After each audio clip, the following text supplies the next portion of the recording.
الحمدان اصوله مغربيه، عنده والدته من المغرب، واضح والدته مغربيه وابوه عيد الحمدان موجوده. نمشيو للفيديو اللي بعد قبل ماتش السعوديه المغرب. الجمهور السعودي غنيوا تقريبا في الايامات الكل قبل ما يواجهوا المغرب، هاتوا المغرب هاتوا.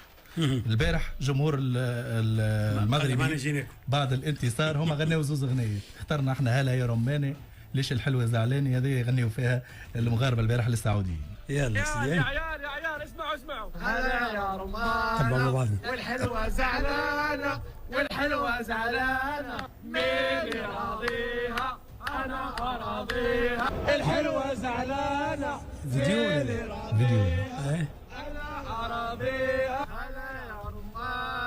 السلام عليكم خوتي خواتاتي، صباح لاباس عليكم، نتمنى نهاركم يكون داز مزيان. وكيف ما عودناكم دائما الجديد الفيديوهات الرائعه والحصريه اللي بطبيعه الحال غادي تستمتعوا بها، وكيف ديما كيما شفتوا معنا في المقدمه وكيف ما غادي تشوفوا معنا في التتمه ديال الفيديو. وما غنحرقوش عليكم المرحله، نخليكم تشوفوا وتكتشفوا، تعطونا الاراء ديالكم والتعليقات ديالكم اسفل الفيديو. وكيف ديما اي مغربي يتفرج ما تبخلش لنا بواحد لايك وبارطاجي الفيديو مع الاصدقاء ديالكم. وبالنسبه للناس اللي ما مشتركينش في القناه ما تخسروا والو، اشتركتي في القناه وفعلتي الجرس باش دائما توصلوا بجديد. نخليكم تستمتعوا بالحلقه وكيف ديما نتلاقاو في نهايه الفيديو. استوديو العرب، تحيه لكل الساده المشاهدين والمستمعين في تونس وخارج تونس. تلين بلاش دائما للاردن قدام مصر، ونفس النتيجه للامارات قدام الكويت. هذا يعني انه كل من الاردن والامارات يترشحوا للدور الثاني وخروج الكويت والمنتخب المصري. نمشي الى فقره كواليس كاس العرب، برشا فيديوهات للتعليق ونحبوا نشوف استوفيق شو باش يعطينا رايه في الفيديوهات وقت الصحيح. استوفيق جاء صحيح، باش تعطي رايك وقت الصحيح. هات شو تورينا. لا ما تحسبش، يعني كي باش تعطي رايك ما تحسبش الفيديوهات تو. نحسب مع شكون؟ مع تونس انا مش نحسب لا معاه. باش ندخل تونس يعني تو اللي باش يعديه مانيس ما يعني تنجم تعلق عليهم. بيان سور هات خلينا نشوفوا بعد تو نبداو. يلا هاي نبداو بالفيديو. خاطر ايه يا اسم خاطر انا خدم في قطر والراجل لا علاقاتي طيبه داكورد وما كل حاجه بلاصتها. تفضل هاي يعني نبداو كواليس كاس العرب بالحضور الجماهيري. المقابله اللي شهدت اكثر حضور جماهيري في المسابقه الى حد الان بعد ما كانت مباراه الافتتاح بين المنتخب القطري البلد المنظم ومنتخب فلسطين اللي فيها 60,000 متفرج. اكثر حضور جماهيري كان في مباراه البارح بين المنتخب المغربي والمنتخب السعودي اللي وصلت ل 78,131 متفرج. هذه على مستوى الحضور الجماهيري، المقابله فيها اكثر حضور جماهيري. نمشيو للمقابله نتاع البارح اللي كانت تقريبا لافيش الكبيره في كاس العرب الى حد الان بين المغرب والسعوديه اثناء تنفيذ ضربه الجزاء. شفنا البارح كان رجل سعودي اللي هو اثناء التنفيذ اللي هو اعلامي واللي هو ايضا ممثل، ابراهيم بن صالح الفريان الملقب بملك الفلاشات. نسمعوه ونشوفوه زاد لحظه تنفيذ ركله الجزاء كيفاش تفاعل مع البانيكا اللي حب يحطها الحمدان لكن كانت خارج القواعد. هي بانيكا المغربي عدهان من عبيد في المرمى. عبد الله الحمدان يتقدم يصدق ويضيع عينك عاد هو مغمض عيونه ما شاف. هو غمض عينيه على اساس الكره 100% باش تكون في الشبكه، كي حل عينيه احتفل. شفت تعليق توفيق في القنوات العربيه، ما عادش فانا بلاتو يا البين ولا بلاتو الدوري والكاس. والله نسيت شكون المحلل، يبدو انه سعودي. كلامه كان معقول جدا.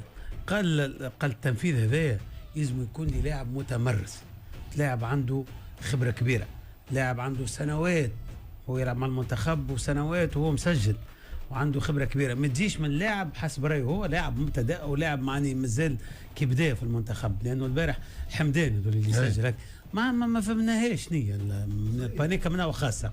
لا هو اختار طريقه التصويب بالشكل هذاك، ولكن فنيا ما نجحش. هو فنيا ما نجحش. اما حلوه حكايه المعلقه طرف السعوديه وخطر بيناتهم 80 كيلومتر. القطار ديجا اي معناها كي تلقى يمكن الماتش الجاي تلقى 100,000 عادي جدا. راهو معناها العلاقات طيبه وسورتو الخط قريب الجمهور يجي هو من الممر كل البري الوحيد اللي أبو قطر سمرة. عبر السعوديه. اي ابو سمره. عندهم كاين السعوديه ممر بري. اي عندهم الممر البري الوحيد ابو سمره هذاك. من غادي كي تدخل تلقى روحك في معلش سامحوني اذا كان فما هكا نعرف. لا كلامك صحيح. كان السعوديه صحيح. ما هكا بخلاف السعوديه بري انا ومن غادي تعدى الامارات. فوالا تعاود زاد كيف حتى تمشي الامارات تمشي من الغادي تمشي اترافير السعوديه. بيان سور. اي هذا هو. لازمش تمشي على قطر كلها داير كله داير ساير بحر. ولا والجانب البري كله سعودي معناتها الارض سعوديه. الارض سعوديه. هي هذا هو من غادي تدخل من ابو سمره وابو سمره تمشي للسعوديه او زاد فما لفه اخرى تلقى روحك في الامارات. دونك التعليق حلو راهو السعوديين يتبعوا الكره برشا خاصه البارح كان حتى الصوت المشجعين يعني السعوديين قوي جدا يعني الحقيقه. يعني وقت اللي تشوف الهجمه للمنتخب السعودي يعني جمهور. لا جمهور برشا. شوف يا جمال من قبل لهم مش من اليوم تبقى توا من اللي دخلت الرابطات هذه نتاع المشجعين في الاتحاد في الهلال في اللي النصر هي نحن الجروبات صحيح ولكن هم جروبات بطريقه اخرى. عمل ما عندهمش الفاناتيك والعنف. لا عندهم ياخذوا رواتب من عند النوادي نتاعهم وعندهم هدف هو التشجيع يبداو من الصباح لليل ويحضروا واغاني واهازيج وشكون الشعراء اللي زاد كيف اللي يعطيوهم يكتبوا لهم الشعر بتاع كل لاعب ولا ما ريتش كريستيانو مع النصر كيفاش ولا معاهم الراجل يشطح وبالعقال وجو كبير دونك هذاك هو اللي خلى عنده المنتخب عنده زاد كيف عنده رابطه نتاع مشجعين اللي يتلموا من السعوديه الكل ويمشيوا ويشجعوا المنتخب. توفيق دعوه للمنتخب انه زاد هو يفكر في الجانب هذا انه يعمل رابطه نتاع مشجعين نتاع منتخب اللي يلزمها تلم وهي اللي ربما يعني تكون حاضره في المقابلات ويعني تنظم التشجيع لانه اليوم ما تنساش زاد جمال كلامك صحيح ولكن السعوديه 55 مليون سنه مش نفس الوجوه راهو استنسنا بهم قبل ما عندنا جماعه هما بيدهم ما باش تكون امور واضحه خاطر نعرف لا نقطع مع الماضي نبوا جديد نحبوا ناس دونك لازم وجوه جديده يلزم شباب جديد فكر اخر اما وجوه من قبل وكل واحد الاغاني خير تو باقي انا فاكر الهزيج القديمه الباليه وفيفا التونسيه نتاع الجزائر اما الرابطه موجوده جمال توجدت في كاس العربيه هذه ان شاء الله تتعمم في تونس رابطه المشجعين المنتخب في قطر ان شاء الله نحكيوا على تونس ان شاء الله. نقعد مع ماتش السعوديه المغرب اللي كما قلت البارح لقطه الجزاء اثارت الجدل الكبير نتاع الحمدان اللي في كونفيرونس دو بريس يعتذر من مدربه إيرفي رينار. هاو شوفوا الفيديو. يلا شوفوا كيف هذا اثناء الندوه الصحفيه. عبد الله الحمدان is like one of my sons. الاخطاء جزء من كره القدم. اليوم عبد الله اخطا بحق الفريق، اخطا بحق المشجعين اللي كانوا موجودين يدعمون المنتخب. انا موجود هنا هذه اثناء الندوه الصحفيه نشوف الملاعبي الحمدان لكن جيت انا اليوم وهذا يسعى مو السعودي باش نبدا الامور واضحه. الجذور نتاعو زملاء اللاعبين نشوفوا الجمهور اللي حضرنا اليوم وان شاء الله باذن الله عبد الله والمجموعه كلهم يعوضونكم الجزاء وبعد مشى ديريكتومون يعطيكم الف عافيه اللي كان قبل المدرب تاعو. تفضل بصالح. برافو. لا شوف بالنسبه لإيرفي رينار جمال راهو شنو السر السوري البيضاء الاناقه اليوم؟ لا هذاك فما لا الصيف شتاء مش شتاء وين مشى وين خدم في فرنسا خدم في المغرب خدم بارتو في قطر في الكل كوت ديفوار بارتو عنده انسان اللي معنا سوبرستيسيو والسوبرستيسيو كل مره انا نتذكر باش نعطيك مثال قدم الاضافه اي بيان سور حتى المنتخب هذا ممتاز فما مدرب عالمي جمال امبارح ما يستحقش لازمها لا ما يستحقش لا ما يجيبش البعيد مازال عنده منتخب ممتاز جدا فما مدرب الماني اسمه ايدو لاتيك كان يدرب في مونشنغلادباخ في المانيا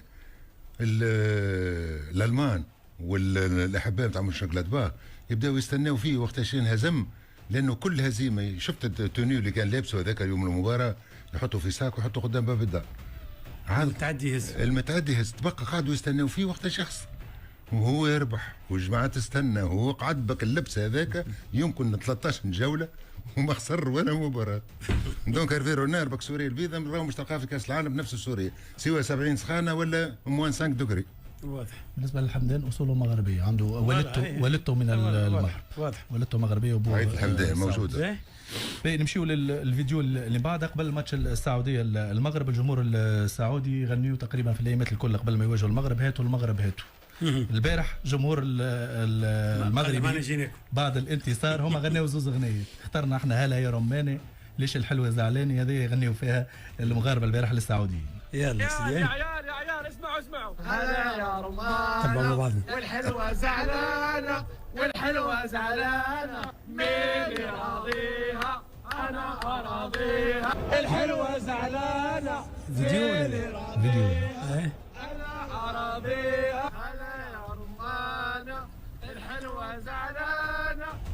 هذا عندهم حق توفيق باش يجاوبوهم. ها مالاش هذاك الجو هذاكم شفتم توا بعد يتعشوا مع بعض، تلقى في الريستوران وهذه الحاجه، وهذا يعزم الثاني وهذا يعزم الاخر وشاي ويسمع جو كبير تلقى بيناتهم بين المغاربه والسعوديين. بقى وهذا جمهور المغربي، هذا جمهور المغربي يغني الجمهور. دونك جو في التيران ويبداو ما عندكش فكره هذوما واغاني حلوه. ما احنا لا فما قال جيبوا لنا تونس. لا احنا شيء بعيد على بعض. احنا كذا ما شاركناش، تعدينا من لا احنا مستوى الاغاني بعيد ياسر على بعض.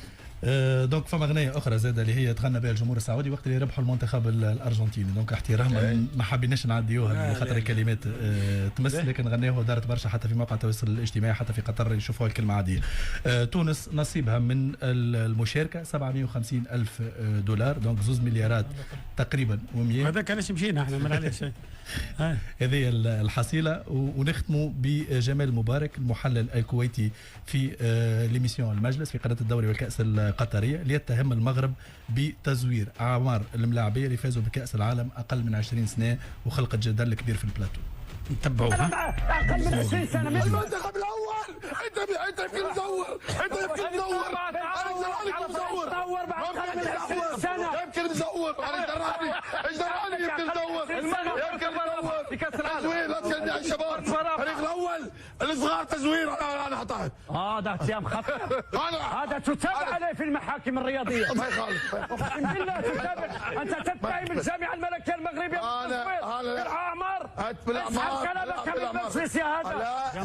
جمال اسحب كلامك. اسحب كلامك. لا جمال لا لحظه اسمعني، انك تتناقش مع فنيا حقك، لكن اسمعني ما اسمح لك تسيء الى الجامعه الملكيه. لا بالعكس. لا تقول شيء تزوير. منتخب المغرب اسمح لي مع المغرب. انا اقول منتخبات الشباب الناشئين فيهم تزوير. ما عندنا احنا تزوير. الكل ما عندنا تزوير. ما قلت المغرب. انا جماعه الرياض. لا انا ذكرت اسمح لي، انا ذكرت بان اخر منتخب فاز باقل من 20 سنه هو المغرب في الارجنتين.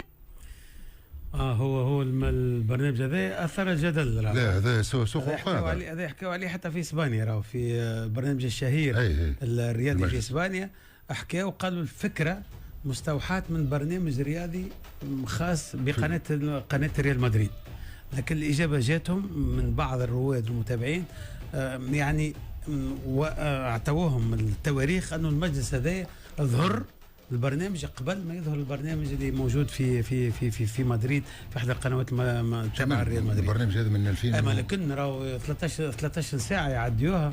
فاهم اللي يرقد ويقوم يستعون. لا وعادي معناتها يقوم يبدا يفيق فيه ويجيب له كاس. شفت يبدا من البطوله في قطر.